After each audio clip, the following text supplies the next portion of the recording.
Here we go.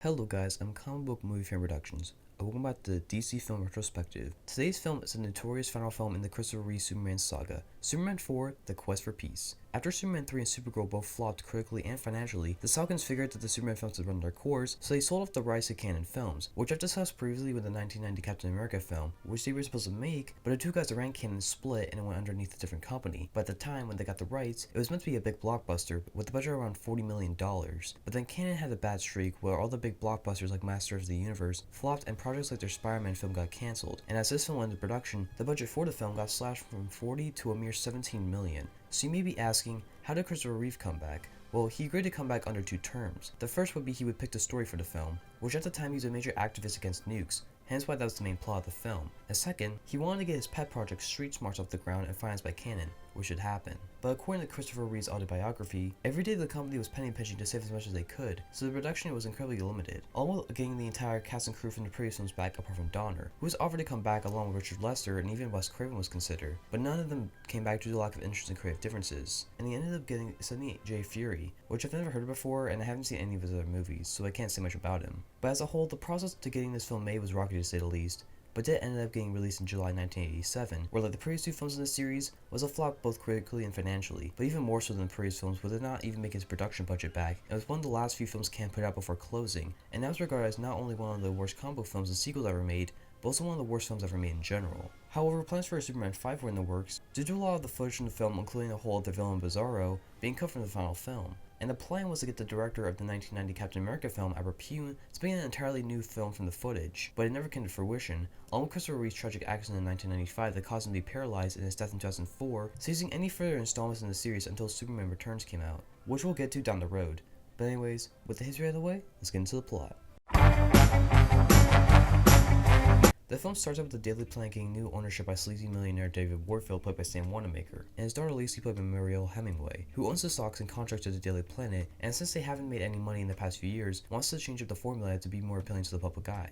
At the same time, tensions are rising between the United Nations about nuclear weapons. A kid at some school we see writes a letter to Superman about wanting him to stop the nuclear arms race, despite he already declined in talking about the subject earlier, but he does come around and does speak out against nuclear missiles, and decides his best option is to get all the nukes, put them in a giant net, and throw them into the sun. Meanwhile, Lex Luthor is still in prison from the end of Superman 2, but gets broken up at the help of his nephew Lenny, played by John Cryer. Lex's plan is to defeat and kill Superman once again, but this time his plan involves creating a duplicate of Superman, using a strand of his hair that Superman donated to a museum surrounding him, and usually gets cut off with some bolt clippers, despite it can lift a ton. But anyways, he and Lenny make it and put it into a box, which they put on one of the missiles that Superman throws into the sun, with the help of some nuclear arms dealers. Then out of the sun, Nuclear Man's created, played by Mark Pillow and voiced by Gene Hackman, which they do mention in the film as him having Lex's voice.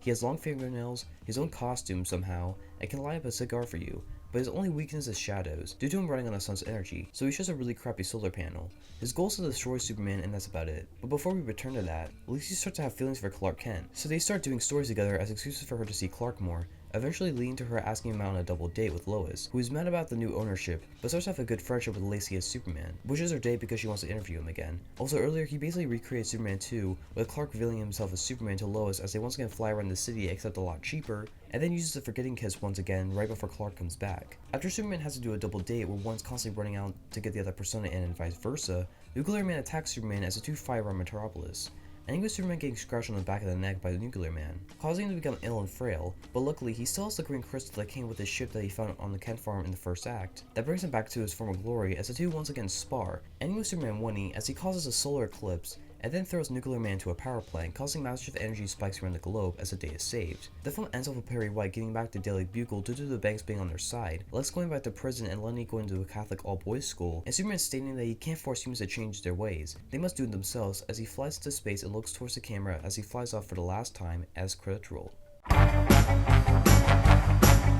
The best aspect of this film is seeing the cast from the previous Superman films return, and all of them are still good in their roles, due to them already playing them so many times. The film also has a decent score to it like the previous films, and lastly, this film is definitely fun to watch, especially with friends.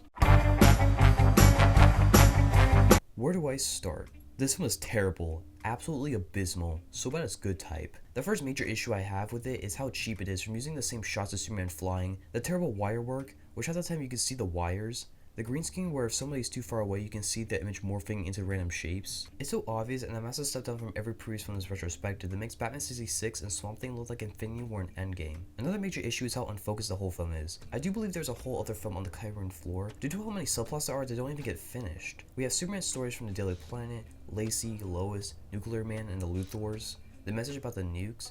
It's so much more that is crammed to an hour-and-a-half movie. It feels like every scene was pulled from a different script due to how inconsistent the whole film is. Superman using his cooling breath multiple times, but won't do it when Nuclear Man is literally causing massive fires in Metropolis, which he also has cooling breath despite he was born from the sun, which I'll talk about him in just a second. Superman still has a green crystal despite he was thrown into the Arctic to create the Fortress of Solitude, which does make an appearance in the film by the way. People can breathe in space without suits. People fall like they're on wires and half the time they aren't even falling. A little kid making a note that Superman is more powerful somehow than the entire world fearing a nuclear war. I think he solves it in the most elementary way possible by just getting all the nukes and throwing them into the sun.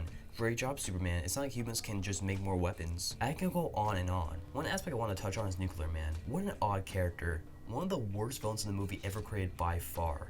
Not only is his dialogue terrible, Where is the woman? Give it up, you'll never find her. If you will not tell me, I will hurt people.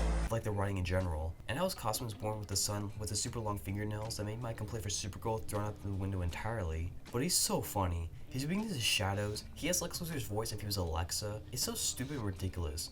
Along with that, this film takes every complaint I had with any of the previous Superman films and also every previous film in the DC film, ramps up to 11 with the writing being so blatant and forced, the effects being beyond cheap, the action being so boring and lazily choreographed, the acting outside of the main cast not doing good whatsoever, the villain is atrocious, the movie has no story apart from some messages that a Magic School Bus episode could have been more subtle about, straight up ripping off scenes from the first two Superman films, having a mountain of plot holes from Superman's green crystal appearing back, to him able to fix the Great Wall of China with his eyes, underdeveloped characters and plot, bad direction, lazily structured, just plain and simply one of the worst movies ever made and the worst way Christopher Reeves' series could end. Overall, do I need to say more about Superman 4? It's terrible, dreadful, atrocious, awful, appalling, horrific, horrible, horrendous, abhorrent, abominable, unspeakable, heinous, vile. Basically, any synonym for terrible can describe this movie. I do consider it one of the worst comic book movies, sequels, and films in general of all time, with basically every aspect from the previous films taking a nosedive just to save a couple of bucks from the studio that went bankrupt only a couple years after this came out. And I do wish the series ended better for Christopher Reeve, who's one of the icons when it comes to Super Bowls, much like Robert Downey Jr., Hugh Jackman, and of course, Jack Black. But I digress. Even though I do think this is absolutely horrendous in every single way possible, I can't deny this is a blast to watch for how much of a mess it is, and you can see every mistake on screen. It's hilarious to watch with a group of friends poke fun of it, and in that sense, I recommend it. But if I'm taking this seriously, I think it's pretty self-explanatory at this point. I give Superman 4 The Quest for Peace an F, a 0.5 out of 10, and a skip a recommendation. So that's Superman 4. What do you guys think about it? Leave your thoughts down in the comments and please make sure to like and subscribe for more content. I'm Comic Book Movie Productions, and this isn't the last DC film to review because justice needs to be served.